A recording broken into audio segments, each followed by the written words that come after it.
जल अमृत है, जल जीवन है, जल ही संजीवनी है और अब स्वच्छ जल सबको सुलभ भी है।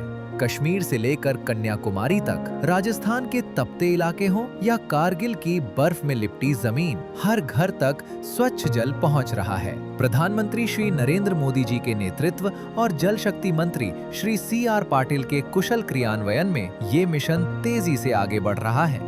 जल जीवन मिशन हमारे देश के लिए एक बहुत ही महत्वपूर्ण प्रोजेक्ट माननीय प्रधानमंत्री जी ने किया था। आज तक करीब 15 करोड़ घरों में जल जीवन मिशन के द्वारा पानी दिया गया है। माननीय प्रधानमंत्री श्री मोदी साहब ने अभी भी एक निर्देश दिया और बार बार दिया है कि ये जो योजना है वो लोगों के घर में पानी देने के लिए बनी है, पानी देना ही पड़ेगा। अब तक जल जीवन मिशन के तहत 15 करोड़ 43 लाख परिवारों को स्वच्छ जल मिल रहा है, जिसमें 12 करोड़ से अधिक नए कनेक्शन दिए गए हैं।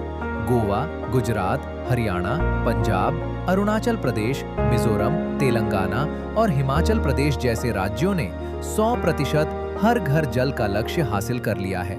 साथ ही 9 लाख से अधिक स्कूलों और आंगनवाड़ी केंद्रों में भी नल से पानी पहुंचाया गया है। प्रधानमंत्री श्री नरेंद्र मोदी जी के साफ निर्देश हैं कि इस योजना में किसी भी प्रकार की कोई कमी नहीं रहनी चाहिए। जल जीवन मिशन से हमारे गांवों की महिलाओं का जीवन अब और बेहतर हुआ है। जल जीवन मिशन के तहत घर घर नल का पानी मिलने से ग्रामीण महिलाओं का रोज समय बच रहा है और वे अपने लिए और अपने बच्चों के शिक्षण और देखभाल के लिए ज्यादा समय दे सकती हैं। प्रत्येक गांव में 5 महिलाओं को फील्ड टेस्टिंग किट द्वारा पानी की गुणवत्ता की जांच की ट्रेनिंग भी दी गई है, ताकि वे ये सुनिश्चित कर सकें कि गांव में आने वाला पानी गुणवत्ता के मानकों पर खरा है। साल 2025 में जल शक्ति अभियान कैच द रेन 2025 का 6ठा चरण शुरू किया गया।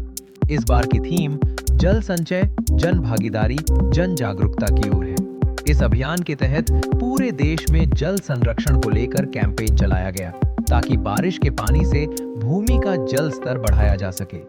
इसमें देश भर में जल संरक्षण और वर्षा जल संचयन में अभूतपूर्व काम हुआ है और अब तक करीब 37 lakh rain water harvesting structures बनाए गए हैं। मोदी जी के नेतृत्व और जल शक्ति मंत्री CR पाटिल जी की कार्यकुशलता की वजह से भारत एक ऐसे देश के रूप में उभर रहा है जहां सभी को साफ जल उपलब्ध होगा और जन सहभागिता के जरिए जल संरक्षण को एक नया आयाम मिलेगा।